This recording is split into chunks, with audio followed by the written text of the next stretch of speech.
Welcome to the Ajaya Bharat. ఇలాంటి video చేస్తానని నేను ఎప్పుడూ అనుకోలేదు. ఇలాంటి కంటెంట్ నాకే దొరికినందుకు, ఇలాంటి సమయం నాకే వచ్చినందుకు నేను నిజంగా చాలా అదృష్టవంతురాలుగా భావిస్తున్నాను. ఇంట్రెస్టింగ్ గా ఓపిక పట్టి ఒక 10 మినిట్స్ ఈ వీడియో చూడండి. చరిత్ర ఎలా గడిచిపోయిందో మీకే అర్థమవుతుంది. ఈ భూగోళం పైన ఒక ప్రత్యేకమైన ప్రాంతం ఉంది. దీనిని ది గాడ్ బెల్ట్ అని పిలుస్తారు. ఇక్కడే ప్రపంచంలోని ప్రధాన మతాలన్నీ పుట్టాయి. హిందూ ధర్మం, ఇస్లాం, క్రైస్తవం, జూడాయిజం, బౌద్ధం, ఇలా ఏ పెద్ద మతాన్ని తీసుకున్నా వాటి మూలాలు ఈ బెల్టులోనే కనిపిస్తాయి. ఇది కేవలం యాదృచ్ఛికమేనా, లేదా దీని వెనుక ఏదైనా బలమైన కారణం ఉందా? శాస్త్రవేత్తలు గాని, చరిత్రకారులు గాని ఈ ప్రాంతాన్ని ఎందుకంత కీలకంగా భావిస్తారో తెలుసా? ప్రపంచ చరిత్రను మార్చేసిన గొప్ప సామ్రాజ్యాలు, నాగరికతలు ఇక్కడే వెలిశాయి కాబట్టి. మెసపోటోమియా నుండి సింధు నాగరికత వరకు ఈ ప్రాంతం మానవ పరిణామ క్రమంలో ఒక అద్భుతమైన మలుపు. రోమన్ దేవుళ్ళు, గ్రీకు దేవుళ్ళు, ఈజిప్షియన్ దేవుళ్ళు, ఇలా అందరి కథలు ఇక్కడే ముడిపడి ఉన్నాయి. అసలు ఈ ప్రాంతంలోనే ఎందుకు మతం పుట్టింది?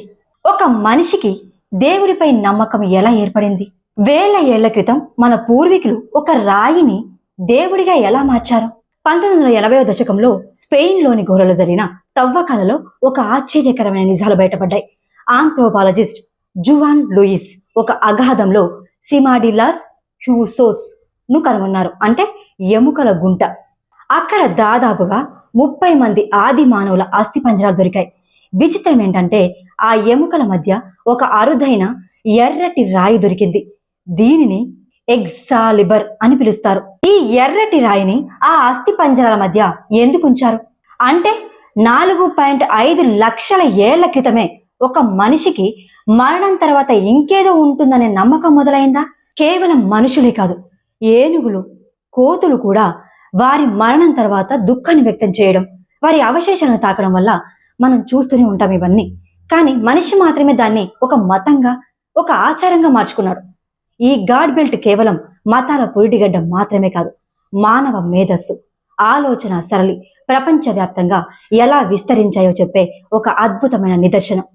మీకు తెలుసు కదా, పురాతన కాలంలో ఆది మానవుడు గుహల గోడలపై బొమ్మలు గీసేవాడు. దీనిని అబ్స్ట్రాక్ట్ థింకింగ్ అంటారు. అంటే కంటికి కనిపించని వాటిని ఊహించుకోవడం. కానీ ఈ ఊహలే మనల్ని కొన్నిసార్లు తప్పుదోవ పట్టిస్తాయని మీకు తెలుసా? మనం ఏదైనా అనిశ్చితిలో ఉన్నప్పుడు లేదా భయపడినప్పుడు మన మెదడు లేని ఆకృతులను ఉన్నట్టుగా సృష్టిస్తుంది.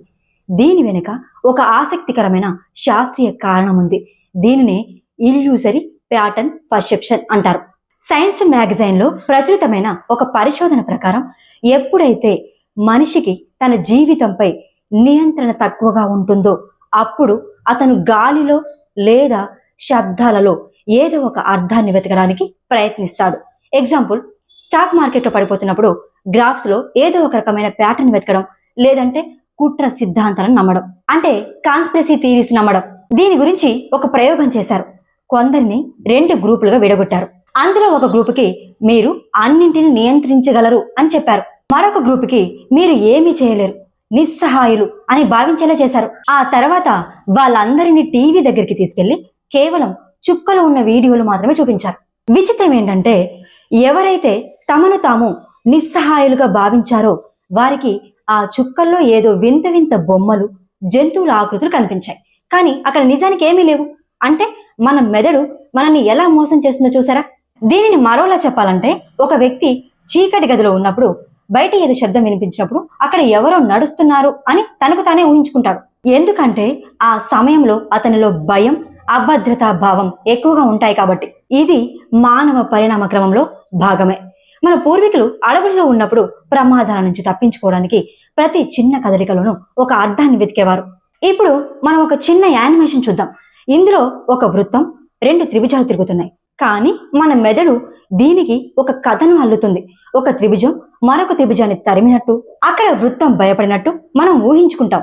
కానీ నిజానికి అవి జామితీయ ఆకృతులు మాత్రమే. మనం చూసే ప్రతి దానిలోనూ మానవ స్వభావాన్ని వెతకడం మన మెదడుకున్న అలవాటు. అందుకే కదా మనం మేఘాలలో దేవుళ్ళని, రాళ్లల్లో మనుషులను చూస్తాం. మన కంట్రోల్ తప్పినప్పుడల్లా ఇలాంటి ఊహలు మరింత బలపడతాయి. చూడండి, మానవ పరిణామ క్రమంలో మనిషి మనుగడ సాగించడానికి 2 ప్రధాన స్తంభాలు అవసరమయ్యాయి. ఒకటి సైకలాజికల్ స్టెబిలిటీ, రెండవది సోషల్ స్టెబిలిటీ. ఈ రెండు సరిగ్గా ఉన్నప్పుడే నాగరికత ముందుకు సాగుతుంది. మన పూర్వీకులు అడవుల్లో ఉన్నప్పుడు కేవలం ఆహారం కోసం మాత్రమే కాదు, రక్షణ కోసం కూడా సమూహాలుగా ఉండేవారు. ఇక్కడ సామాజిక స్థిరత్వం అంటే సహకారం, క్రమశిక్షణ, సమన్వయం. మరోవైపు మానసిక స్థిరత్వం కోసం ఒక మనిషికి అర్థం, భద్రత, ఊహించదగిన పరిణామాలు అవసరం. ఈ పునాదులే మనల్ని జంతువుల నుంచి వేరు చేసి ఒక సమాజంగా మార్చాయి. కానీ ఎప్పుడైతే ఈ పునాదులు కదులుతాయో అప్పుడు సైకలాజికల్ కాస్ అంటే మానసిక అరాచకం మొదలవుతుంది. ఆ సమయంలో మనిషి తన ఉనికిని కాపాడుకోవడానికి ఎంతటి హింసకైనా వెనకాడడు. మనం చరిత్రలో చూసిన యుద్ధాలు, అల్లర్ల వెనుక ఉన్న అసలు కారణాలు ఇవే. ఒక సమాజంలో సోషల్ స్టెబిలిటీ దెబ్బతిన్నప్పుడు అది వ్యక్తుల మానసిక స్థితిపై ప్రభావం చూపుతుంది. ఫర్ ఎగ్జాంపుల్, చట్టం, క్రమశిక్షణ లేని చట ఒక మనిషిలో భయం పెరుగుతుంది. ఆ భయమే అతనిని అనాగరికుడుగా మారుస్తుంది. అది ఒక విషవలయం లాంటిది. నేటి ఆధునిక కాలంలో కూడా మనం ఇదే చూస్తున్నాం. టెక్నాలజీ పెరిగిన మనుషుల మధ్య దూరం పెరుగుతుంది. సోషల్ మీడియాలో మనం చూస్తున్న విద్వేషం, అసహనం అన్నీ ఈ సోషల్ కాస్కి నిదర్శనాలు. మనం పూర్వీకులు నేర్పిన ఆ సామాజిక విలువలని మనం ఎప్పుడూ మర్చిపోతున్నామా? మనిషి ఎప్పుడూ తనను తాను ఒక సమూహంలో భాగంగా చూసుకోవాలని కోరుకుంటాడు. అది కుటుంబం కావచ్చు, ఒక పార్టీ కావచ్చు, ఒక దేశమే కావచ్చు. ఆ అనుబంధమే అతనికి మానసిక బలాన్ని ఇస్తుంది. ఆ బలం లేనప్పుడు మనిషి ఒంటరివాడై తన ఉనికిని కోల్పోతాడు. ఫ్రెండ్స్, ఒక దేశం లేదంటే ఒక సమాజం బలంగా ఉండాలంటే కేవలం ఆర్థిక వృద్ధి మాత్రమే సరిపోదు. సామాజిక స్థిరత్వం, మానసిక స్థిరత్వం కూడా అంతే ముఖ్యం. చరిత్ర పుటంలో ఒకసారి తిరిగేస్తే మనిషి కేవలం వేటగాడు నుంచి రైతుగా ఎలా మారాడో మనకు తెలుసు. కానీ ఈ మార్పు వెనుక ఉన్న అసలైన శక్తి ఏంటో మీకు తెలుసా? చాలా మంది అనుకున్నట్టుగా ఇది కేవలం వ్యవసాయం మాత్రమే కాదు. దానికంటే ముందే మనిషిలో విశ్వాసం మొదలైంది. శాస్త్రవేత్తల తాజా పరిశోధన ప్రకారం మతం అనేది సామాజిక స్థిరత్వాన్ని తీసుకురావడమే కాకుండా మానవ మేధస్సుని మరొక స్థాయికి తీసుకెళ్ళింది. ఎప్పుడైతే మనిషి ఒక ఉమ్మడి దైవాన్ని లేదా ఒక నమ్మకాన్ని విశ్వసించాడో అప్పుడే వేల మంది మనుషులు కలిసి ఒక పని చేయడం సాధ్యమైంది. గోబెక్లీ టేపే వంటి పురాతన కట్టడాలను చూస్తే ఒక విషయం స్పష్టంగా అర్థమవుతుంది. అక్కడ వ్యవసాయం మొదలవ్వక ముందే మనుషులు భారీ ఆలయాలను నిర్మించారు. అంటే పొట్ట నింపుకోవడం కంటే ముందే ఆత్మశాంతి కోసం, దైవ ప్రార్థన కోసం మనిషి ఒక చోట చేరాడు. ఈ ఉమ్మడి విశ్వాసమే ఒక పెద్ద సమూహాన్ని సృష్టించింది.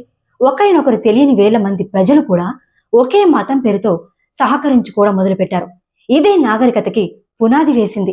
మతం లేకపోతే మనిషి కేవలం చిన్న చిన్న గుంపులుగానే ఉండిపోయేవాడు. వ్యవసాయం అనేది మనిషికి ఆహారాన్ని ఇస్తే, మతం అనేది ఆ మనిషికి ఒక క్రమశిక్షణని, ఒక లక్ష్యాన్ని ఇచ్చింది. అందుకే ప్రపంచవ్యాప్తంగా ఎక్కడ నాగరికత వెలిసినా అక్కడ ముందుగా దేవాలయాలే కనిపిస్తాయి. మెసపోటోమియా నుంచి సింధు లోయ వరకు కూడా ఇదే చరిత్ర. కానీ ఈ మతమే కొన్నిసార్లు అశాంతికి కూడా కారణమైంది. ఎప్పుడైతే నమ్మకాలు ఏర్పడ్డాయో అప్పుడే గొడవలు కూడా మొదలయ్యాయి. అయినా సరే మానవ పరిణామ క్రమంలో మతం పోషించిన పాత్రని ఎవరూ కాదనలేరు. అది మనిషిని ఒక సామాజిక జీవిగా మార్చింది. ఫ్రెండ్స్, మనం ఈ రోజు అనుభవిస్తున్న ఈ ఆధునిక ప్రపంచానికి మూలాలు ఆనాటి పురాతన విశ్వాసాల్లోనే ఉన్నాయి. మతం అనేది కేవలం పూజలు, పునస్కారాలే కాదు, అది మానవ సమాజాన్ని ఏకం చేసిన ఒక గొప్ప వ్యూహం. మానవ సమూహం చిన్నగా ఉన్నప్పుడు అందరూ కలిసిమెలిసి ఉండడం సులభమే. కానీ ఎప్పుడైతే ఆ సమూహం సంఖ్య పెరుగుతుందో అప్పుడే సమస్యలు మొదలవుతాయి. దీనినే డంబర్స్ నెంబర్ సిద్ధాంతం అని కూడా అంటారు. జనాభా పెరిగే కొద్దీ వనరుల కోసం, అధికారం కోసం మనుషుల మధ్య పోటీ పెరుగుతుంది. ఒకప్పుడు సహకరించుకున్న వాళ్ళే ఇప్పుడు ఒకరిపై ఒకరు ఆధిపత్యం చెలాయించడానికి ప్రయత్నిస్తారు. ఇది సోషల్ కాస్ అంటే సామాజిక అరాచకానికి దారి తీస్తుంది. ఈ అరాచకాన్ని ఆపడానికి మన పూర్వీకులు ఒక మార్గాన్ని కనుగొన్నారు. అదే మతం. చట్టాలు, పోలీసులు లేని ఆ రోజుల్లో మనిషికి తప్పు చేస్తే శిక్షించే ఒక అదృశ్య శక్తి ఉంటుందనే భయాన్ని, నమ్మకాన్ని కలిగించారు. దేవుడు చూస్తున్నాడనే భావన మనిషిని క్రమశిక్షణలో ఉంచింది. మతం అనేది కేవలం విశ్వాసం మాత్రమే కాదు, అది ఒక సామాజిక ఒప్పందం. అందరూ ఒకే దైవాన్ని నమ్మడం వల్ల వారి మధ్య ఒక తెలియని అనుబంధం ఏర్పడింది. ఇది వ్యక్తుల మధ్య పరస్పర నమ్మకాన్ని పెంచింది. ఫలితంగా వేల మంది ప్రజలు కూడా గొడవలు లేకుండా కలిసి జీవించడం సాధ్యమైంది. మీరు గమనిస్తే ప్రపంచంలోని గొప్ప గొప్ప నాగరికతలన్నీ దేవాలయాల చుట్టూతోనే నిర్మించబడ్డాయి. ఎందుకంటే ఆ దేవాలయాలే ఆ సమాజానికి కేంద్ర బిందువుగా ఉండేవి. అవి కేవలం ప్రార్థనా స్థలాలు మాత్రమే కాదు, న్యాయాన్ని, క్రమశిక్షణను అందించే వేదికలు. ఒకవేళ మతం లేకపోయి ఉంటే మానవ చరిత్రలో ఇంతటి అభివృద్ధి సాధ్యం అయ్యేదే కాదు. అప్పుడు మనిషి కేవలం తన స్వార్థం కోసం మాత్రమే బతికేవాడు. కానీ మతం అతనికి త్యాగం అంటే ఏంటో నేర్పింది, సహకారం అంటే ఏంటో నేర్పింది. ఇదే సమాజంలో సోషల్ స్టెబిలిటీని తీసుకొచ్చింది. ఫ్రెండ్స్, మానవ పరిణామ క్రమంలో మతం పోషించిన ఈ వ్యూహాత్మక మార్పుని మనసారా మనం అర్థం చేసుకోవాలి. మానవ చరిత్రలో ఒకప్పుడు అందరూ సమానంగా ఉండేవారు. వేటగాళ్ళుగా ఉన్న సమయంలో ఎవరికి ప్రత్యేకంగా ఆస్తులు ఉండేవి కావు. ఎందుకంటే వాళ్ళు ఒక చోట ప్రత్యేకంగా స్థిరంగా ఉండేవాళ్ళు కాదు. ఏ రోజుకు ఆ రోజు ఆహారం వెతుక్కోవడమే వాళ్ళ పని. శాస్త్రవేత్తలు గిని కోఎఫిషియంట్ అనే కొలత ద్వారా ఆనాటి అసమానతలను లెక్కించారు. వేటగాళ్ళ సమాజంలో ఇది కేవలం 0.17గా మాత్రమే ఉండేది. అంటే అక్కడ అందరూ దాదాపుగా సమానమే. కానీ ఎప్పుడైతే వ్యవసాయం మొదలుపెట్టాడో అక్కడ మొదలైంది అసలైన కథ. వ్యవసాయం మనిషిని ఒకే చోట స్థిరపడేలా చేసింది. కొందరు ఎక్కువ భూమిని సాగు చేశారు, మరికొందరు తక్కువ భూమిని సాగు చేశారు. దీనివల్ల మెల్లమెల్లగా ఆస్తుల సేకరణ మొదలైంది. ఎవరి దగ్గరైతే ఎక్కువ ధాన్యం నిల్వ ఉంటుందో వాళ్ళు సమాజంలో బలవంతులుగా మారారు. వ్యవసాయ సమాజాల్లో అసమానత 0.17 నుండి 0.41కి పెరిగింది. అంటే కొంతమంది చేతుల్లోనే ఎక్కువ సంపద చేరడం మొదలైంది. దీనికి ప్రధాన కారణం వారసత్వం. వేటగాళ్ల కాలంలో వారసత్వంగా ఇచ్చే ఆస్తులు ఉండేవి కావు. కానీ రైతులకి భూమి, పశువులు వారసత్వంగా రావడం మొదలైంది. అప్పుడు ఈ మార్పు వల్ల సమాజంలో 2 వర్గాలు ఏర్పడ్డాయి. ఒకటి భూమి ఉన్నవాళ్ళు, 2 భూమి లేని కూలీలు. సంపదలు పెరిగే కొద్దీ అధికారం కోసం యుద్ధాలు, ఘర్షణలు కూడా పెరిగాయి. ఆస్తులు కాపాడుకోవడానికి కోటలు, సైన్యాలు అవసరపడ్డాయి. పురావస్తు తవ్వకాల్లో బయటపడిన సమాధులను గమనిస్తే ఈ విషయం స్పష్టమవుతుంది. కొన్ని సమాధుల్లో బంగారు ఆభరణాలు, విలువైన వస్తువులు ఉంటే మరికొన్ని సమాధులు చాలా సాదా సీదాగా ఉన్నాయి. అంటే మరణం తర్వాత కూడా ఆ అంతరాలు కొనసాగాయి. ఫ్రెండ్స్, ఈ రోజు మనం చూస్తున్న ఆర్థిక అసమానతలకు పునాదులు కొన్ని వందల ఏళ్ల క్రితమే ఆ నాగలి పట్టినప్పుడే స్టార్ట్ అయ్యాయి. ఆస్తి అనేది మనిషికి భద్రతనిచ్చింది, కానీ అదే సమయంలో మనుషుల మధ్య గోడని ఏర్పరిచింది. చూడండి, కథలని అల్లడం, ఊహల్లో విహరించడం అనేది మానవ పరిణామ క్రమంలో మనిషికి లభించిన ఒక గొప్ప శక్తి. దీనినే అబ్స్ట్రాక్ట్ థింకింగ్ అంటారు. కానీ ఈ శక్తే మనకి కొన్నిసార్లు అతిపెద్ద సమస్యగా మారుతుంది.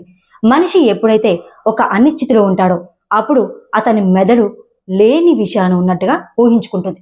దీని వెనుక ఒక విచిత్రమైన మనస్తత్వ శాస్త్రం ఉంది. దీనిని అర్థం చేసుకోవడానికి సైన్స్ మ్యాగజైన్లో ప్రచురితమైన ఒక పరిశోధన గురించి తెలుసుకోవాలి. మొదట మనం చెప్పుకున్న స్టోరీ లాగానే ఇప్పుడు ఇది సెకండ్ స్టేజ్. 100 మంది వ్యక్తులని 2 గ్రూపులుగా విడగొట్టారు. ఒక గ్రూపుకి మీరు అన్నింటినీ నియంత్రించగలరు అని చెప్పారు. రెండో గ్రూపుకి మాత్రం మీరు నిస్సహాయులు అని భావించేలా చేశారు. అంటే వారిలో ఒక రకమైన అబాధ్యతా భావాన్ని కలిగించారు. ఆ తర్వాత 2 గ్రూపులకి టీవీలో కేవలం నలుపు, తెలుపు చుక్కలతో కూడిన విజువల్ నాయిస్ ని చూపించారు. అందులో ఏ ఆకారం లేదు, ఏ అర్థము లేదు. కానీ ఫలితాలు మాత్రం అందరినీ ఆశ్చర్యపరిచాయి. ఎవరైతే తమను తాము నియంత్రణలో ఉన్నట్టు భావించారో వారికి అందులో కేవలం చుక్కలు మాత్రమే కనిపించాయి. కానీ ఎవరైతే అభద్రతా భావంతో నిస్సహాయంగా ఉన్నారో వారు ఆ చుక్కలలో మనుషుల ముఖాలని, జంతువుల ఆకృతులని, వింత వింత ప్యాటర్న్స్ చూశారు. నిజానికి అక్కడ ఏమీ లేదు, కానీ వారి మెదడు ఆ అనిశ్చితిని భరించలేక ఏదో ఒక అర్థాన్ని వెతికింది. మనం నిత్య జీవితంలో కూడా ఇదే చేస్తాం. మనం ఏదో ఒక క్రైమ్ న్యూస్ చూసినప్పుడు మనకి ఎదురుగా ఉండే అమాయకుడిని కూడా అనుమానిస్తాం. ఎయిర్పోర్ట్ లో ఎవరైనా వింతగా కనిపిస్తే తీవ్రవాది అనుకుంటాం. Angry, aggressive, orange triangle, looking for trouble. See someone that he could pick on. And starts pushing him around, being real mean. The green dot looks like he's being attacked and is running away from the situation. Yeah, the orange triangle is a bully. The gray triangle is a good guy. మన మెదడు యొక్క survival algorithm ప్రకారం ఒక ప్రమాదాన్ని 10 సార్లు పొరపాటుగా ఊహించుకోవడం కంటే ఒక నిజమైన ప్రమాదాన్ని వదిలేయడం చాలా ప్రమాదకరం. అందుకే మన మెదడు ఎప్పుడూ లేని ప్రమాదాలను కూడా ఊహిస్తూ మనని అలర్ట్ చేస్తూ ఉంటుంది. ఆది మానవుల కాలంలో కూడా ఇదే జరిగింది. అడవుల్లో ఆకులు కదిలినా పులి వచ్చిందని భయపడేవాడు. ఆ భయమే అతన్ని కాపాడింది. ఆ భయం నుంచే మెల్లమెల్లగా అతీత శక్తులపై నమ్మకం, అదృశ్య శక్తులపై విశ్వాసం మొదలైంది. ఇదే యానిమిజంకి దారితీసింది. ఫ్రెండ్స్, మనం నమ్మే విషయాలన్నీ నిజం కాకపోవచ్చు. మన మెదడు ఆ భయం, అనిశ్చిత నుంచి తప్పించుకోవడానికి సృష్టించిన ఒక మాయాజాలం కావచ్చు. పురాతన మెసపోటమియాలో నాగరికత విరాజిల్లుతున్న సమయంలో అక్కడ కేవలం మతం మాత్రమే కాదు, ప్రపంచంలోనే మొట్టమొదటి బ్యాంకింగ్ వ్యవస్థ కూడా మొదలైంది. విచిత్రం ఏంటంటే ఆ రోజుల్లో బ్యాంకులు అంటే ఇనుప లాకర్లు కాదు, అవి దేవాలయాలు. మెసపోటమియాలోని సుమేరియన్లు ప్రజలు తమ వద్ద ఉన్న అదనపు ధాన్యాన్ని, విలువైన వస్తువులని భద్రపరచడానికి దేవాలయాలకు వెళ్ళేవారు. అక్కడ ఉండే పూజారులు వాటిని భద్రపరిచి అవసరమైన వారికి అప్పుగా ఇచ్చేవారు. ఇక్కడే అసలైన మలుపు మొదలైంది. వారు కేవలం అప్పు ఇవ్వడమే కాకుండా దానిపైన వడ్డీ కూడా వసూలు చేసేవారు.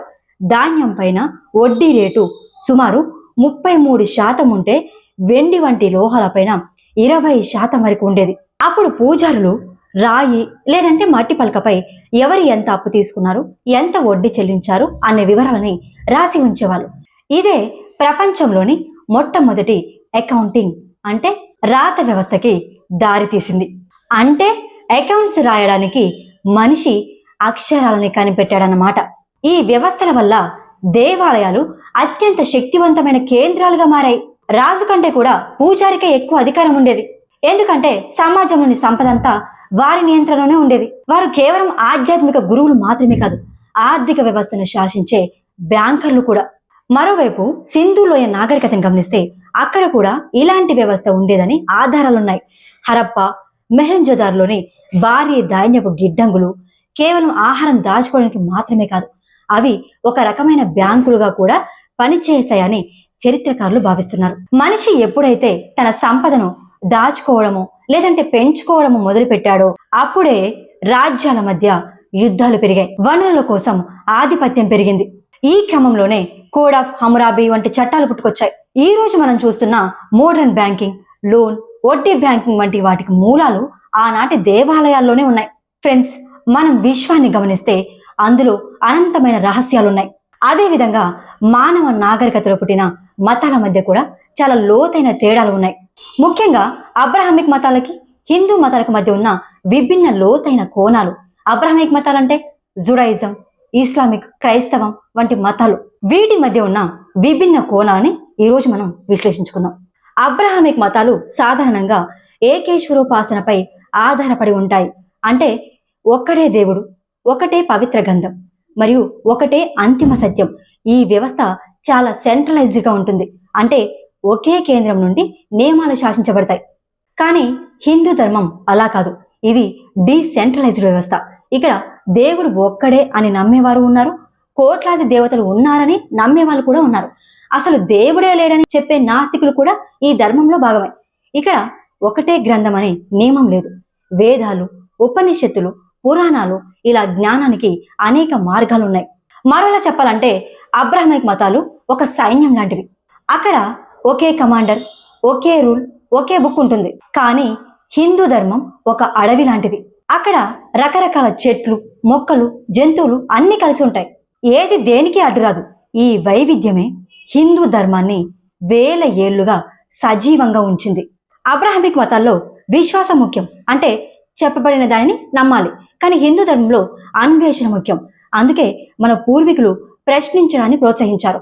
నేను ఎవరు అనే ప్రశ్నతోనే ఇక్కడ జ్ఞానోదయం మొదలవుతుంది. అందుకే దీనిని మతం కంటే కూడా జీవన విధానం అనడం చాలా బెటర్. చరిత్రను చూస్తే సెంట్రలైజ్డ్ మతాలు చాలా వేగంగా విస్తరించాయి, ఎందుకంటే వాటికి ఒక రాజకీయ శక్తి తోడైంది. కానీ హిందూ ధర్మం తన అంతర్గత బలం వల్ల, సంస్కృతి వల్ల నిలబడింది. ఎన్ని దాడులు జరిగినా, ఎన్ని మార్పులు వచ్చినా హిందూ ధర్మం తన మూలాలను వీడలేదు. ఎందుకంటే ఇది ప్రవహించే నది లాంటిది. ఫ్రెండ్స్, ప్రపంచం ఇప్పుడు మళ్ళీ ఈ వైవిధ్యం వైపు చూస్తుంది. అందరూ ఒకేలా ఉండాలి అనడం కంటే కూడా అందరినీ గౌరవించాలి అనే భావన అవసరం. హిందూ ధర్మం నేర్పిన వసుదైక కుటుంబం అనే సూత్రమే రేపటి ప్రపంచానికి ఒక దిక్సూచి. చూశారు కదా, ఈ రెండు విభిన్న సిద్ధాంతాల మధ్య ఉన్న వ్యూహాత్మక తేడాలు ఇవి. ఈ ఎక్స్ప్లెనేషన్ మీకు నచ్చితే వీడియోని లైక్ చేయండి.